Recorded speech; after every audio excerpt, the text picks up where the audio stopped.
Los Angeles અને Chicago બાદ હવે નોર્થ કેરોલાઇનાના શાર્લેટ સિટીમાં ટ્રમ્પ એડમિનિસ્ટ્રેશને ઇમિગ્રેશન ક્રેકડાઉન શરૂ કરી દીધું છે, જેના ભાગરૂપે શનિવારના દિવસે હાથ ધરાયેલી કાર્યવાહીમાં 24 કલાકમાં જ 81 ઇલીગલ ઇમિગ્રન્ટ્સની ધરપકડ કરવામાં આવતા શહેરમાં ફફડાટ ફેલાઈ ગયો છે.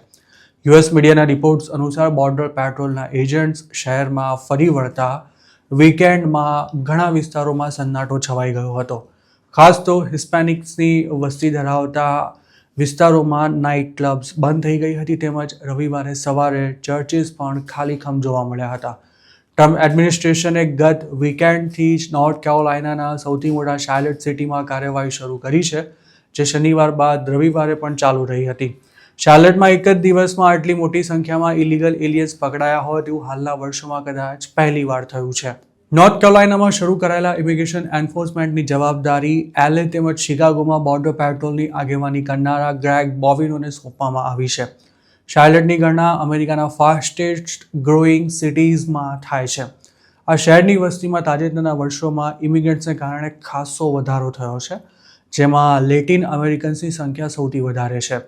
આ ઉપરાંત શાર્લેટમાં મોટી રિટેલ કંપનીઝ, બેંક્સ તેમજ મેન્યુફેક્ચરિંગ સેક્ટર કોર્પોરેશન્સનું પણ મોટા પાયે કામકાજ છે. શાર્લેટમાં ઇમિગ્રન્ટ્સની ખાસી વસ્તી હોવાથી આ શહેર ઘણા સમયથી ટ્રમ્પ એડમિનિસ્ટ્રેશનના ટાર્ગેટ પર હતું, પણ અત્યાર સુધી અહીં કોઈ સઘન કાર્યવાહી શરૂ કરવામાં નહોતી આવી.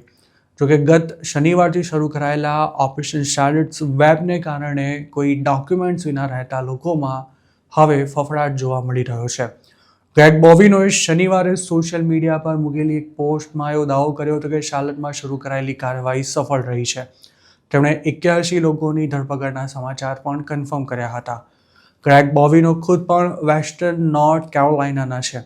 જોકે શનિવારે અરેસ્ટ થયેલા લોકોમાંથી કેટલાક ક્રિમિનલ્સ હતા, તેને લઈને DHS કે પછી ગ્રેગ બોવિનોએ હજુ સુધી કોઈ સ્પષ્ટતા નથી કરી.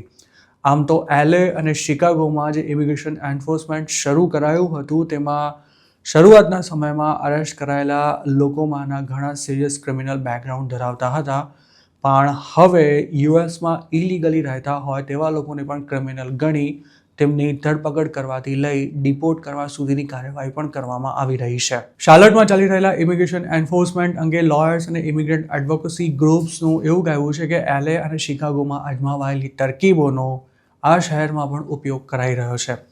શનિવારે જે લોકોને અરેસ્ટ કરવામાં આવ્યા હતા, તેમાંના કેટલાક ચર્ચમાં સાફ સફાઈ કરવા જઈ રહેલા એક ગ્રુપના સભ્યો હતા. ઘણા હોમ ડેપોમાં કામ કરતા હતા. તેમનો એવો પણ દાવો છે કે યુએસ સિટીઝન હોય તેવા પણ અમુક હિસ્પેનિક્સને આ કાર્યવાહી દરમિયાન અટકાવી તેમની પાસેથી પેપર્સ માંગવામાં આવ્યા હતા. છેલ્લે ટ્રમ્પની ફર્સ્ટ ટર્મ દરમિયાન શાર્લેટમાં વર્ષ 2019માં ફેબ્રુઆરી અને જૂનમાં 30 લોકોને અરેસ્ટ કરાયા હતા. રિપબ્લિકન સ્ટેટ નોર્થ કેરોલાઇનાના પોલિટિકલ લીડર્સ આ કાર્યવાહીને વધારવાની સાથે તેનાથી ક્રિમિનલ્સને પકડીને ઘર ભેગા કરી શકાશે તેવા દાવા કરી રહ્યા છે. જોકે શનિવારે બોર્ડર પેટ્રોલના એજન્ટ્સને રસ્તા પર ફરતા જોતા રવિવારે ઘણા ઇમિગ્રન્ટ્સે કામ પર જવાનું ટાળ્યું હતું. નોર્થ કેરોલાઇનાના પાઇનવિલમાં સુપર જી માર્ટ નામનો ગ્રોસરી સ્ટોર ચલાવતા પીટર હાન નામના એક બિઝનેસ ઓનરે આ અંગે મીડિયા સાથે વાત કરતા જણાવ્યું હતું કે રવિવારે તેમના સ્ટોરમાં અડધો અડધ સ્ટાફ ગેરહાજર હતો. તેમણે એમ પણ કહ્યું હતું કે શનિવારે બપોરે 2 વાગે સ્ટોરના પાર્કિંગ લોટમાં ફેડરલ એજન્ટ્સ ધસી આવ્યા હતા, જેના કારણે એમ્પ્લોઈઝ ફફડી ગયા હતા. આ દરમિયાન એક એમ્પ્લોયને પકડીને જમીન પર સોડાવી દઈ તેના હાથ બાંધીને વેનમાં બેસાડી દેવાયો હતો. આ ઘટનાથી કસ્ટમર્સ પણ ડરી ગયા હતા અને સ્ટોરની અંદર કામ કરી રહેલા લોકો બાથરૂમમાં સંતાયા હતા. રવિવારે તેમના સ્ટોરમાં બોર્ડર પેટ્રોલના એજન્ટ્સ ફરી આવ્યા હતા. શનિવારથી શરૂ થયેલું ઇમિગ્રેશન એન્ફોર્સમેન્ટ આખું વીક ચાલવાનું છે તેવી ચર્ચા વચ્ચે ગ્રેગ બોવિનોએ આ દરમિયાન જેમને પ્રોટેસ્ટ કરવો હોય તેઓ એજન્ટ્સના કામમાં અડચણ ઊભી કર્યા વિના શાંતિપૂર્વક દેખાવ કરે તેવી પણ તાકીદ કરી છે. નોર્થ કેરોલાઇનાનું શાર્લેટ મોડરેટ ડેમોક્રેટિક સિટી ગણાય છે અને આ શહેર બેન્કિંગ ઇન્ડસ્ટ્રીને કારણે પણ ખાસ્સું આગળ આવ્યું છે.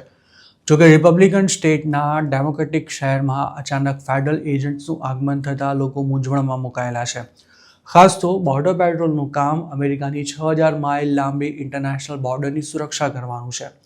બોર્ડરથી 100 માઇલના એરિયામાં આવેલા કોઈપણ લોકેશન પર પણ બોર્ડર પેટ્રોલના એજન્ટ્સ પોતાને મળેલી સત્તા હેઠળ ગમે તે ઇલીગલ ઇમિગ્રન્ટ્સની ધરપકડ કરી શકે છે. પણ શાર્લેટ તો સૌથી નજીકના કોસ્ટલ પોઈન્ટથી પણ 170 માઇલ દૂર આવેલું હોવા છતાંય આ શહેરમાં બોર્ડર પેટ્રોલના એજન્ટ્સને મોકલવામાં આવ્યા છે. શાર્લેટમાં શરૂ થયેલું ઇમિગ્રેશન એન્ફોર્સમેન્ટ ક્યાં સુધી ચાલશે તેની કોઈ સત્તાવાર માહિતી ઉપલબ્ધ નથી, પણ એવી ચર્ચા છે કે શાર્લેટ બાદ ફેડરલ એજન્ટ્સ ન્યૂ ઓર્લિયન્સને ટાર્ગેટ કરી શકે છે.